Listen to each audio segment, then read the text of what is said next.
Bien, buenas tardes. Acto seguido de la exposición del día de hoy corresponde, pues, permítame presentarme al doctor Juan Alfredo Espinosa Guerrero. Un poquito en cuanto a su biografía: abogado, conciliador extrajudicial, tiene un posgrado en la Universidad de París, es asesor del Ministerio de la Mujer y Desarrollo Social, es catedrático de la Universidad Nacional Federico Villarreal, de la Escuela de Derecho. El tema de hoy, la ponencia del doctor, titula Evaluación y repercusión de los conflictos sociales internacionales. Bien, voy a dar paso al doctor para la siguiente exposición. Buenas tardes. Buenas tardes. ¿Me escuchan? Sí. Tiene buena acústica el lugar, ¿no? Bien, en realidad hay cosas que debería precisar con respecto a mi presentador en cuanto a la biografía. Yo he estudiado no en París sino en Toulouse, una estancia de todas maneras, pero es al sur, como 800 kilómetros más o menos de aquí a Trujillo. Y he sido profesor universitario, ahora me dedico a la asesoría. Y sí, lo demás es cierto. Así que vamos a comentar algunos aspectos acerca de los conflictos internacionales que han tenido mayor resonancia o implicancia a nivel mundial en el siglo XX. Pero básicamente quiero que estos aspectos que devienen de hechos históricos y de pensamientos que han definido el siglo anterior, el siglo pasado, no queden de manera estática, no queden como una cosa simplemente enunciada, sino que podamos nosotros conversar sobre estos puntos, porque básicamente algunos los hemos vivido nosotros, ¿no? O sea, todos los que estamos aquí tenemos cuenta y conciencia de las consecuencias de esos hechos históricos que han nacido de los conflictos sociales del siglo XX. ¿Cuántos católicos practicantes hay aquí en esta mesa? Bien. ¿Hay algún musulmán? ¿No? ¿Protestante? ¿Copto? ¿Ortodoxo? ¿Anglicano? ¿No? ¿Ninguno? ¿Verdad? ¿Evangélico? Bueno, cuando he dicho protestante podrían haberse incluido ahí, ¿no? ¿Por qué la pregunta? Básicamente porque yo quería comenzar con algo muy remoto de repente, ¿no?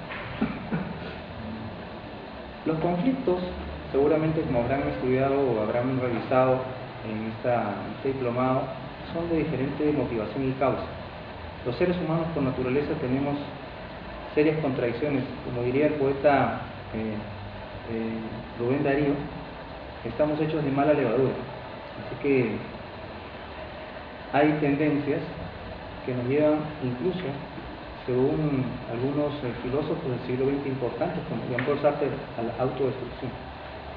Y por eso tenemos conflictos que se originan del pensamiento religioso, que nos lleva hacia otras orillas un poco más peligrosas, como los fundamentalismos. Gran parte de nuestra historia del siglo XX ha sido marcada por las formas de pensar, por las ideologías. Y en la primera mitad del siglo XX se han dado los conflictos internacionales de mayor envergadura, que han tenido consecuencias desastrosas, con mortalidad ingente, y producto de ideologías que se han llevado a extremos y han provocado estos conflictos internacionales que han devenido, pues, en tremendas conflagraciones. Me estoy refiriendo básicamente a la Primera y la Segunda Guerra Mundial. Pero antes de ello, podemos fijarnos un poco a cómo se encontraba más o menos el mundo, ¿no? El mundo, a terminar el siglo XIX, tenía una potencia indiscutible que era el Reino Unido, o Inglaterra, vamos a decir ya, para llamarlo de una forma más común. Estaba prácticamente enseñoreada de manera imperial por no solamente el Reino Unido que nosotros conocemos, sino también en ultramar, en África, toda la parte norte prácticamente, ¿no? Compartiendo su imperio con Francia y con otras potencias de menor importancia como Portugal y España. Estados Unidos estaba entrando a la escena junto con otras potencias menores como por ejemplo Alemania y Japón. Terminando el siglo XIX, comenzando casi el XX, estamos hablando de 1899, 98, y si es que me equivoco de año, por favor díganmelo, la guerra chino-japonesa. La guerra chino-japonesa va a erigir a esa potencia de Oriente que es Japón, disputando y diciendo, estamos aquí presentes los asiáticos en la repartición del mundo. Luego, cuando ya se inicia propiamente el siglo XX, tenemos, primero que nada, el tema de 1910, la Rusia zarista, con las contradicciones internas, con los fracasos en las diferentes guerras en que tuvo que disputar para defender parte de su imperio, no encontraba forma de que las huestes surgidas del pueblo que morían en cantidades enormes pudieran justificar ese derramamiento de sangre porque no sabían por qué. Los soldados que estaban incorporados en el ejército ruso morían sin saber por qué morían. Entonces empezaron a desertar, y esto también fue una de las causas que se aprovechó para que los socialistas pudieran erigir a Kerensky como la figura de salida. Caía el zar